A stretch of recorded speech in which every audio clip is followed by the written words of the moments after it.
Hi guys, Claire here, and we are back once again with another League of Legends redesign. So far, we've tackled redesigning old, outdated champions that have been left behind as the Riot art team has upped the visual standards of their gameplay and character designs in recent years. Especially with the release of Netflix's Arcane, character design and world-building expectations in the League of Legends universe are sky high. Players expect champions to have snappy, robust visuals that complement their gameplay styles and support their lore. And for the most part, Riot has been consistently hitting the mark with successful champion releases these last few years. However, many League fans have noticed a broad paradigm shift in champion designs since Ornn's release in 2017. Before Ornn, multiple monster champions were released every year. After Ornn, designers seem to refocus on producing visually appealing humanoid champions instead. One of the reasons the devs have provided for their shift away from monster-type designs is practicality. Most players prefer champions that are easy to relate to, and consequently, monster champions tend to be less popular than human characters. League of Legends is a free-to-play game. Income is almost solely derived from players purchasing cosmetic skins, so designing popular characters that see play and get people excited is important to the company's bottom line and ability to support an expansive art and dev team. Earlier iterations of the champion roster also desperately lacked diversity, which was restricting in a design sense, as well as limiting the scope of the audience the game could attract. By designing more diverse human champions and upping minority representation, Riot broadens their game's appeal and makes the game feel more inclusive. More diversity is good for the community and good for the company's bottom line. So, though our monster lovers out there might begrudge Riot's lack of monster champ releases these last few years, I do agree with these executive decisions, and I think Riot's commitment to diversity has overall been healthy for the game. Understanding the decision-making behind a design shift, like, let's cool it on the monster champs for a while, fellas, doesn't lessen the sting though, especially since monster fans went years without a new champion. Despite Yumi's release in 2019 and Lilia's release in 2020, these cutesy monsters, with their innocent aesthetic and more feminine themes, failed to sate the appetite of fans who yearn for a badass monster champion more along the lines of Kha'Zix or Aatrox. Though I personally really adore Yumi and Lilia both, have you seen Yugi? And feel they help cater to players like myself who enjoy cute, fun designs, they're definitely a bit of a departure from the grizzled beasties of yesteryear. To the monster fanbase, Riot's neglect felt especially insulting when it became apparent that monster champions were also receiving fewer new skins. Ornn sort of became the poster goat child for this issue, with Ornn enjoyers waiting over 3 years before receiving a non-launch skin. Feeling sidelined, many fans began looking for the catalyst of Riot's move away from monster concepts. And they found it. Released just about 6 months after Ornn, Kai'Sa, the Daughter of the Void. In the lore, Kai'Sa is the sole survivor of her Shreeman village, which was consumed by the Void after a violent, otherworldly rift sucked it down into the earth. Kai'Sa, just 10, woke to find herself trapped deep underground, totally alone in an endless dark with only a dulling knife to guard herself with. After 3 days of hopeless wandering, Kai'Sa found a strange alien light that led further into the abyss. With no other options, she followed it down, eventually arriving at the edge of a terrible lavender chasm from which voidlings seemed to endlessly spawn. She was no longer alone, her loneliness swiftly replaced by primal animal fear. Void creatures know only to consume, and soon enough Kai'Sa found herself hunted by a void creature nearly as large as herself. She fended it off with her knife and drove her blade through its alien pulsating heart, but the creature gained a vice-like grip upon her arm, unrelenting even in apparent death. She could not be rid of the void creature, but found its hard carapace was useful for shielding herself as she evaded more of the void spawn. Over time, the shell grew and became a second skin to Kai'Sa, who became an efficient predator of the foul void creatures that blocked her path as she fought to find a way back to the surface. 10 years pass before Kai'Sa returns to the world that left her behind, but she is not the same girl who fell into the dark. She's a monster that comes out at night, too far gone to return to civilization. Instead, she lingers on the precipice between Runeterra and its unmaking, efficiently hunting down the void spawn who get too close to the surface, protecting the people she hopes will one day accept her again. In Kaisa's short stories, comic, and voice lines, she repeatedly refers to herself as a monster. However, again and again, we're shown that Kaisa never really lost her humanity, and she still shows kindness and empathy to the few people she meets. So we have to assume that the monster qualities that bar Kaisa from rejoining society are aesthetic, which is a really hard sell because Kaisa looks like this. Kaisa looks like a model. She's a babe in a catsuit with jetpacks.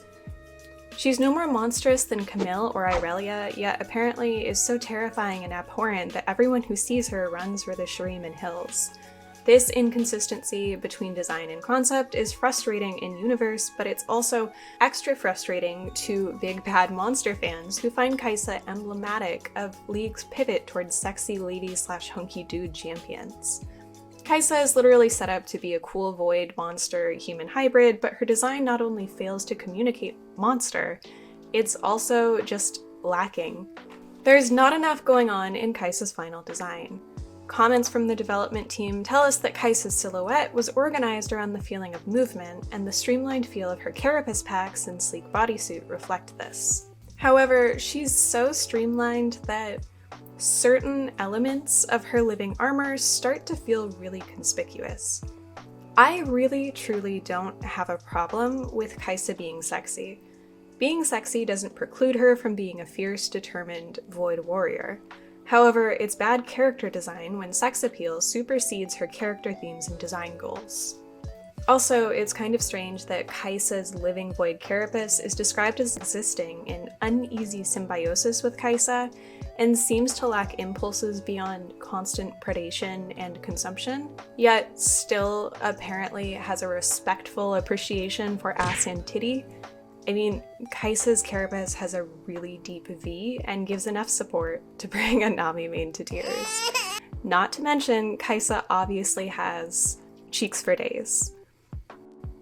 I actually laughed out loud reading Kaisa's comic, Breach, when I got to this panel. Like, who has convinced Kaisa she's such a repugnant horror?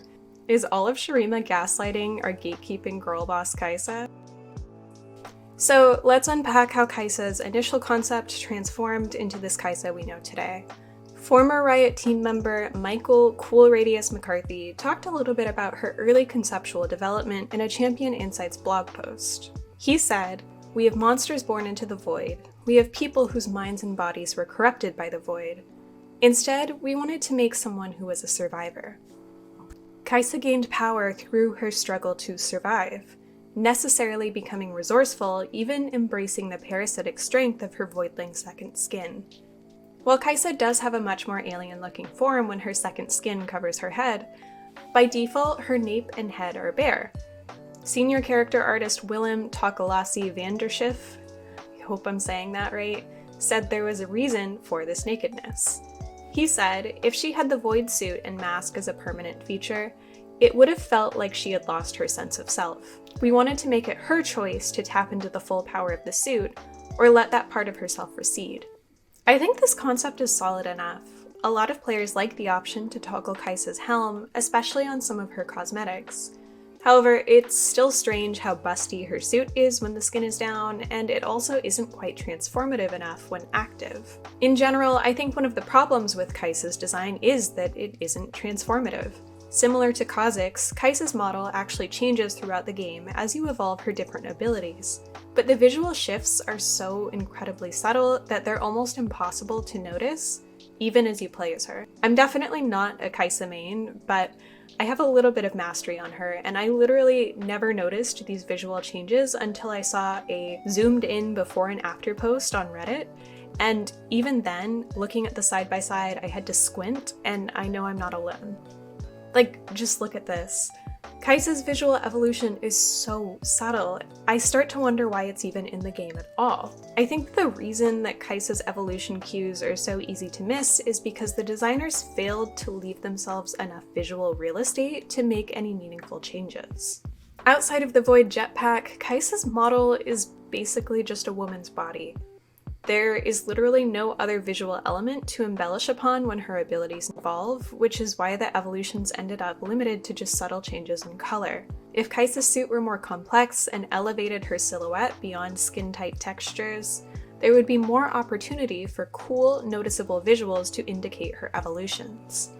In fact, making her suit more monstrous would not only better complement Kaisa thematically, but would also better suit her, excuse the pun, from a gameplay perspective. There's nothing wrong with having a sleek, mobile champion, but you can make an aerodynamic design that's more than a catsuit and a funny-looking jetpack. And there are actually things about Kaisa's current design that I like. Her sleek Voidwing/twin guns are really cool and a very visually distinctive element. Kaisa's in-game animations are floaty yet punchy in a way that makes her abilities and even auto attacks feel satisfying.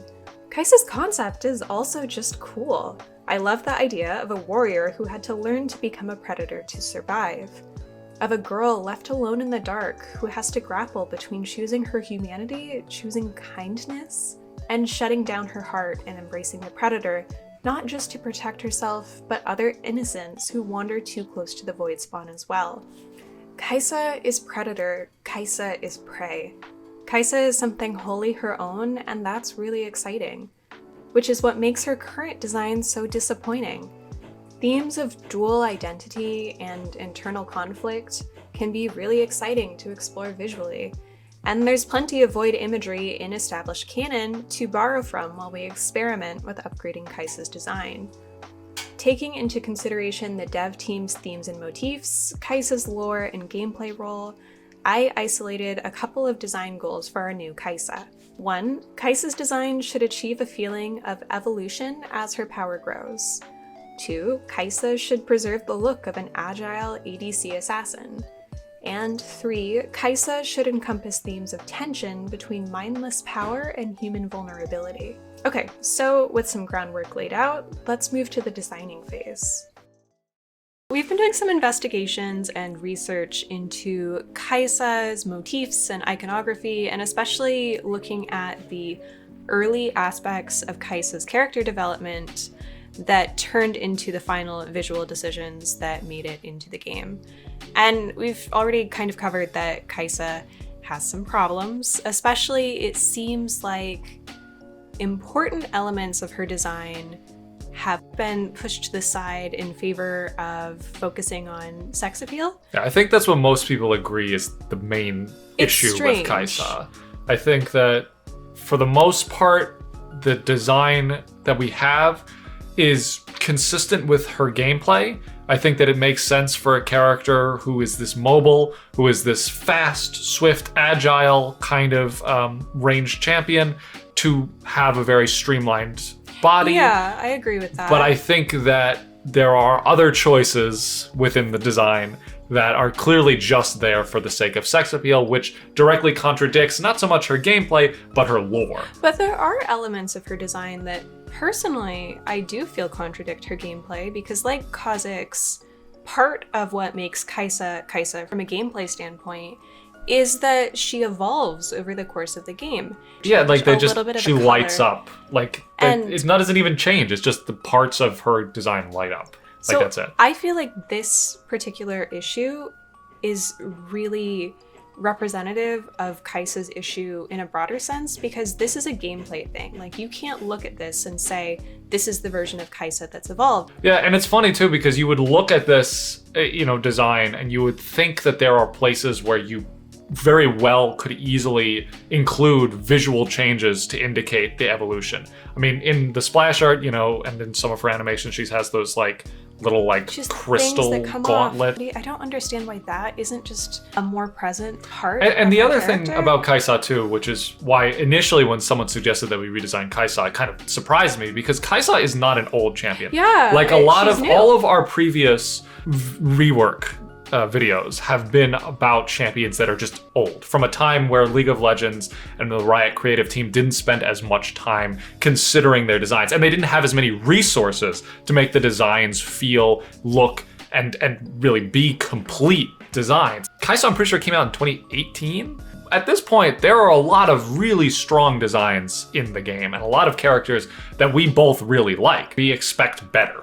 When we talk about sexualization of League of Legends champions, it happens a lot. But usually it happens however many years ago, back when female champions were just all boob. Like, that was pretty much the main attraction. And when they rework those older champions, they play that down and instead play up different elements of their characters that are actually relevant to their gameplay or their story. It isn't a bad thing for a character to be sexy, and my problem with Kai'Sa isn't that she's sexy. My problem with Kai'Sa is that it seems like it's just the sexiness. It's sexy and then jetpack. Well, there's no reason for it.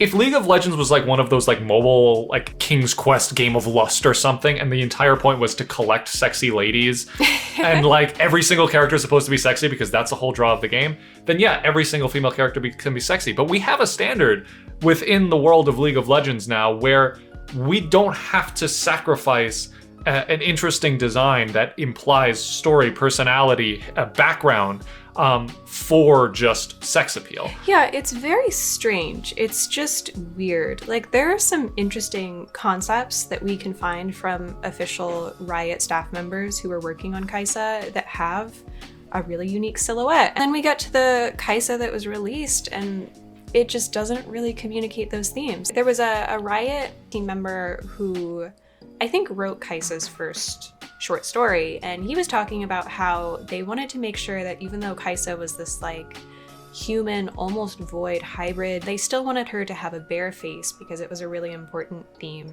to Kai'Sa, that she still had her humanity and she could like Control 5 herself and toggle this helmet and her face. But that doesn't explain why when she toggles, she gets beautiful cleavage. Yeah, like, and her skin is like perfectly smooth and soft, and it almost looks like she's wearing makeup. Like, she is. The marks on her face, she puts on makeup with like void blood. There's no scars, there's no blemishes, there's no indication that she's like malnourished. Like, I feel like that's another part of Kai'Sa. Like, she's living in a realm, she's not in the void, she's in a part of Shurima that has been heavily corrupted by the void. So there's not a lot of like natural resources. She doesn't eat good food. I've read all of Kai'Sa's stories. I've read her comic. I've read her biography. I've read interviews and like development blog entries. I feel like I understand who this character is supposed to be. And then I look at her and I just don't get it. If you want to trace back to really deep literary roots, you can think about like Frankenstein and how in that story you're supposed to empathize with the monster. And the monster is described as like made of rotting flesh, and it doesn't really have a complete face.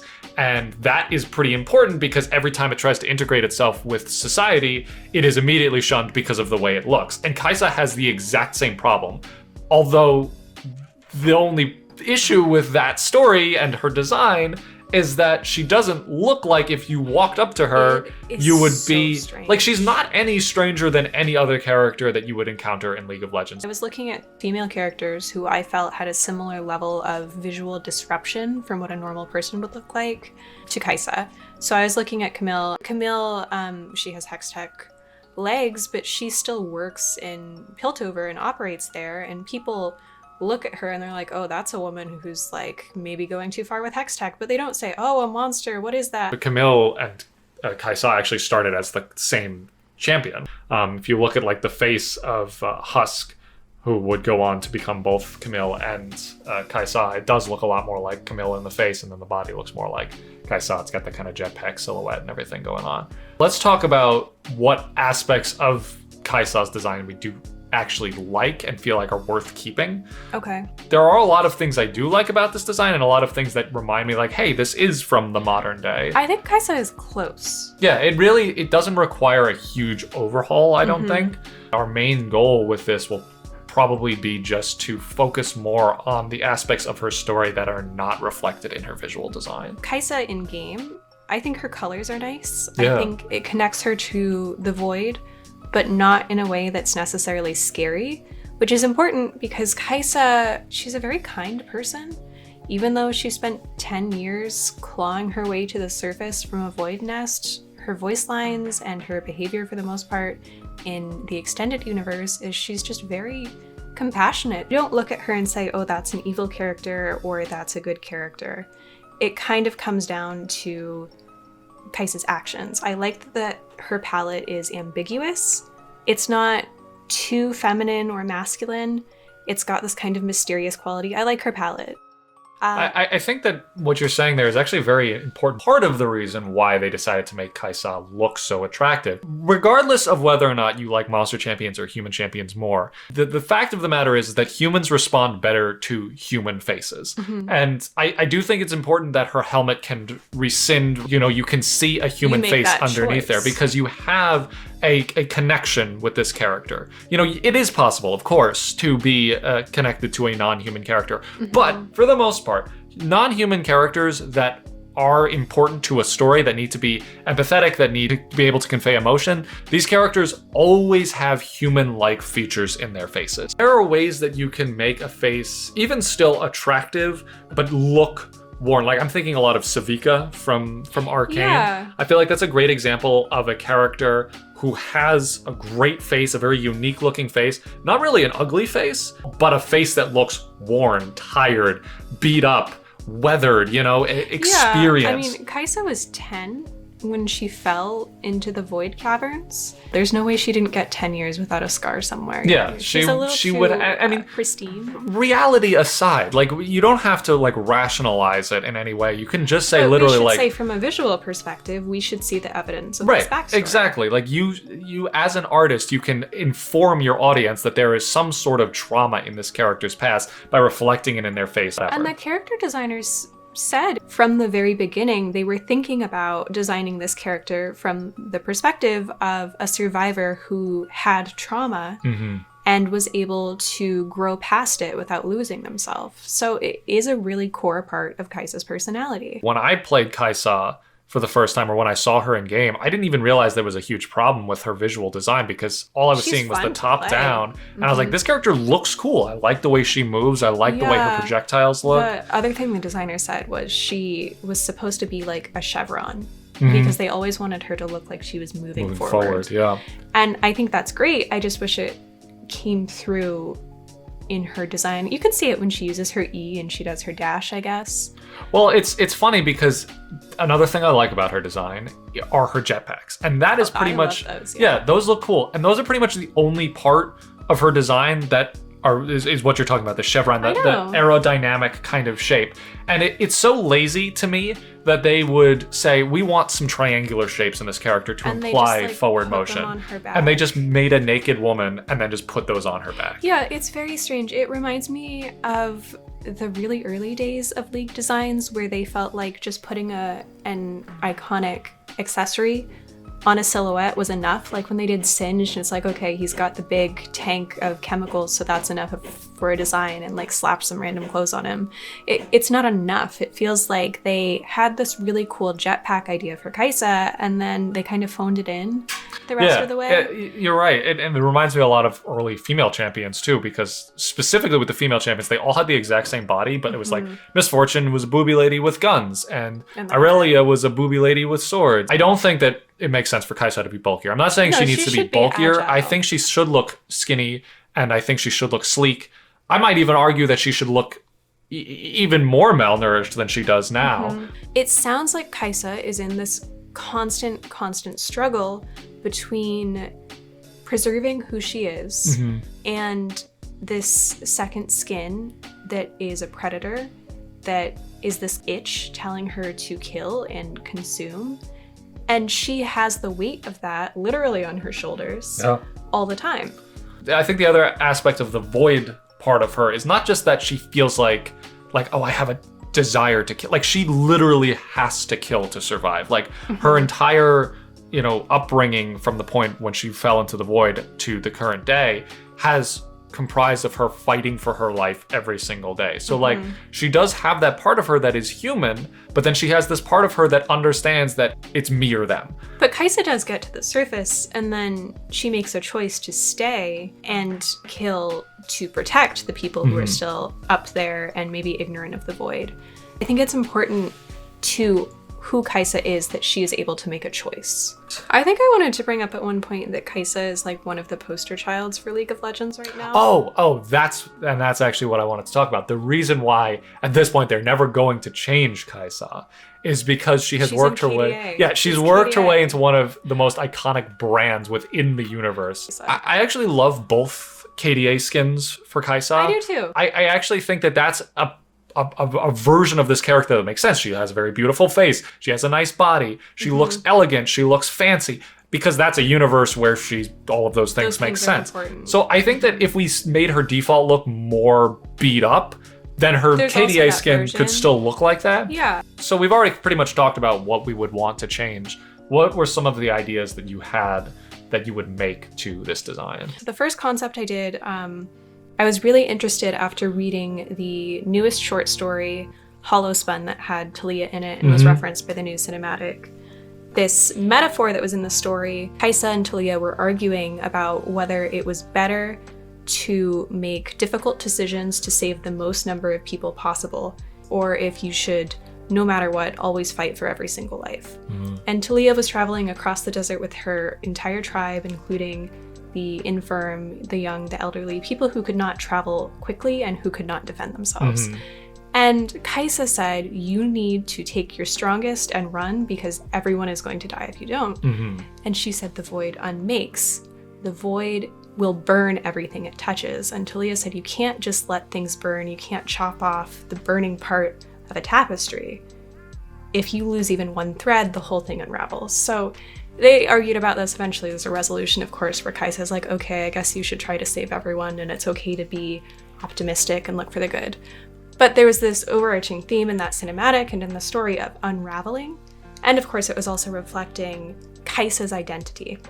In this story in particular, she was really struggling between making these hard decisions that were survival versus kindness. So I was using some like husk imagery, but I really wanted these like fractals from the newer Void iconography to sort of turn into this like mummy-like wrapping that would make up her suit. I kind of also wanted them to look like shark gills a little bit, because in the Lavender Sea, is that what the new story is called? There's another short story teasing the new Void champion. with Malzahar and everything. And Malzahar refers to the Void as the Lavender Sea, and the Void creatures in that one have a more like aquatic and aesthetic. that's that kind of Lovecraftian specific part of cosmic horror where you tie in sea visuals, ocean visuals, and that's a great, I love that kind of visual language because it really, the ocean is one of those aspects of our world that we just do not understand all that well. So it's very mysterious. Perfect for something like cosmic horror because it's got things that we know are scary,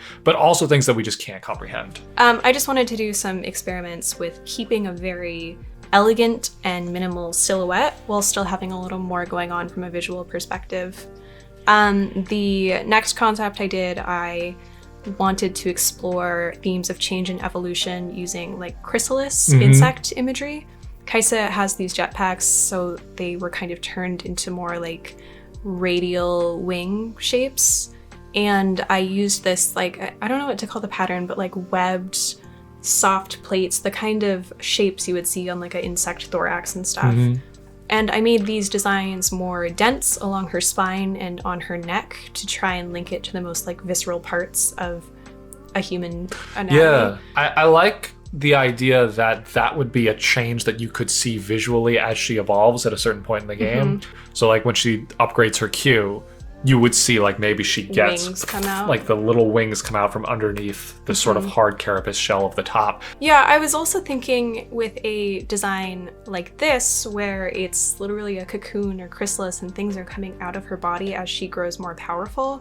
I like that it sets up this metaphor where when she's unevolved and theoretically least powerful, she looks most human. But as she makes decisions to embrace the Void's power, for, you know, no matter how she's using it, if she's using it for good or for senseless killing, but she's sacrificing, distorting herself. Yeah, okay.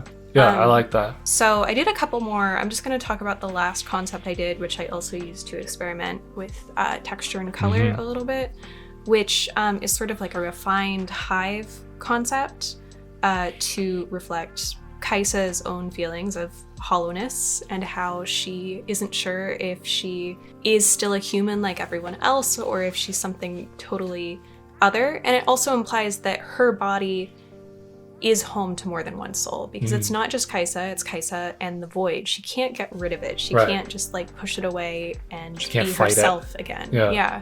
And it also experiments with the idea of physical corruption, so that not only is this something Kaisa can't get rid of, but the sort of symbiosis that we see is more like a parasitic relationship. And it's eating away at her. Right, so if Kaisa isn't feeding it, maybe there's a physical cost we can see. Yeah. Like it's eating away at her body if she makes a decision not to kill. And that reflects her inner conflict of, you know, this urge to survive that she learned from her time in the void, and this part of her that is still human that wants to make the right choices morally. There are forces beyond her control that are affecting her actions. Right. And I actually think that that's another thing that I wish I saw reflected more in her face. Like, she looks very calm. She looks very calm too. She has like a little nice like British accent. She has a South African accent. Oh, she has a South African accent. Regardless, she seems very calm and collected, which doesn't necessarily clash with her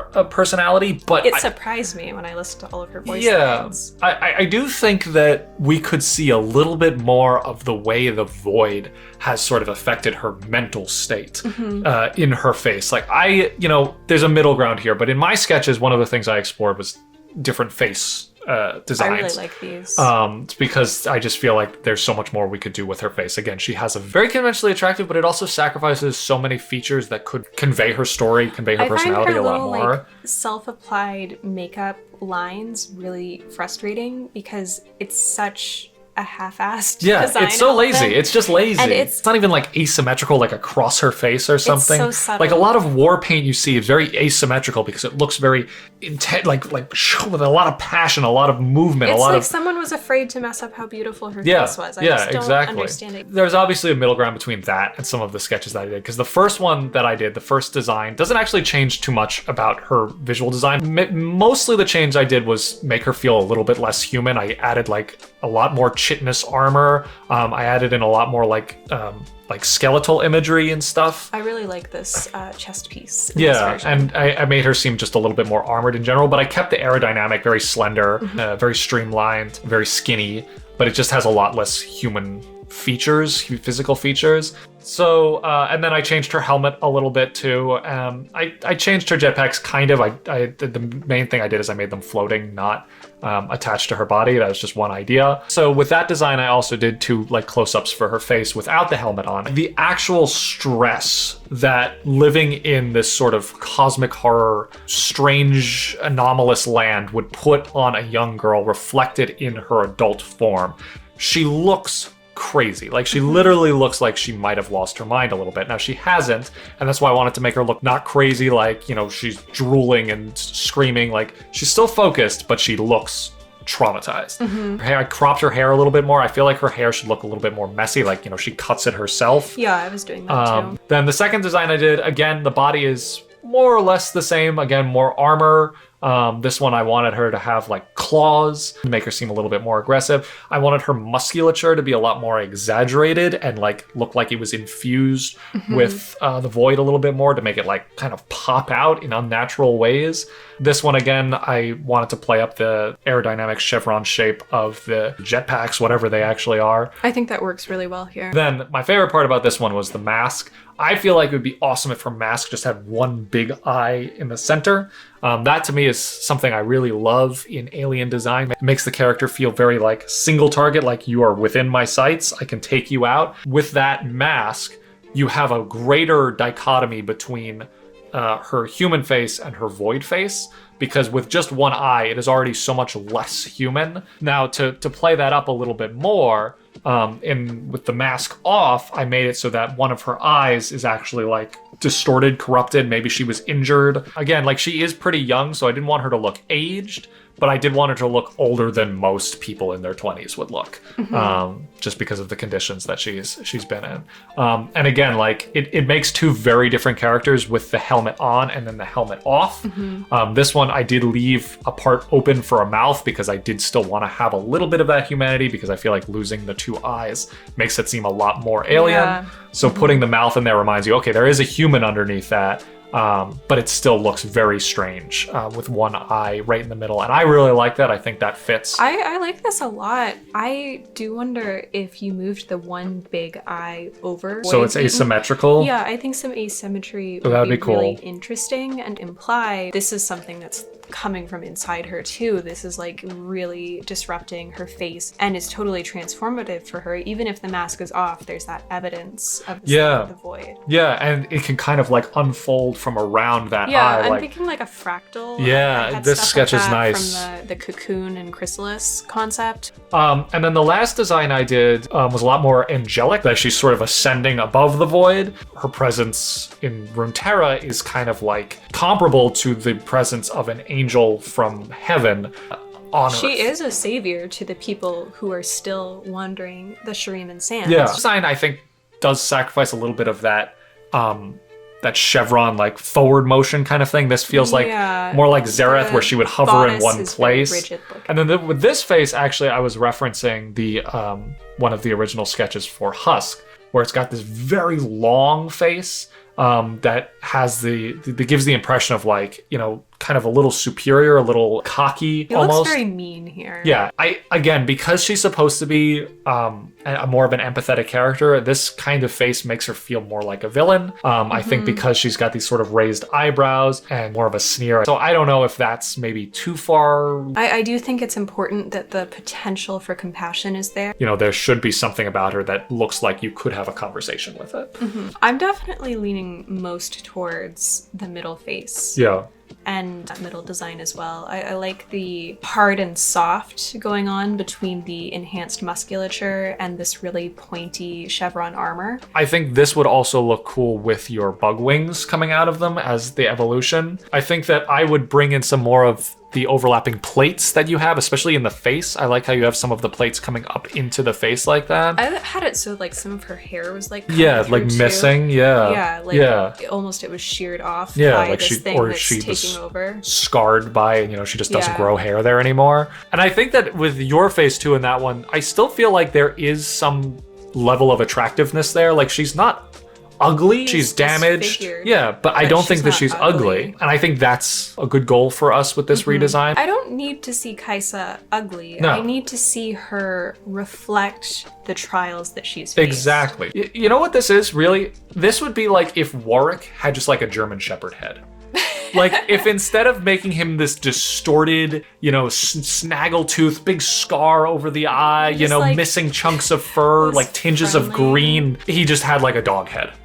And then like a big mutated dog body. Like, that is kind of what we're dealing with Kaisa right now. She has implications that she is some sort of otherworldly creature, but then all of a sudden we just have like a Barbie head on top of it. Yeah. And it does not make sense. So I think we have some good ideas here. I think we have a good direction. Okay, so now you understand our intention with this redesign, as well as our conceptual goals for Kaisa's rework. Based on our research and discussion, Jack created this final design, which we, of course, turned into splash art. Enjoy!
Alright, there you have it. Our vision of what Kaisa could have been. I know many of you were probably hoping for this champion to be even more monstrous, but we felt it was important that she retained her humanity despite her void corruption. Either way, please let us know what you think in the comments, or tell us what you would have changed. Also, obviously this is a little bit of a different format, so let us know what you think of this too. As always, thanks so much for watching, and stay tuned for more videos. Bye!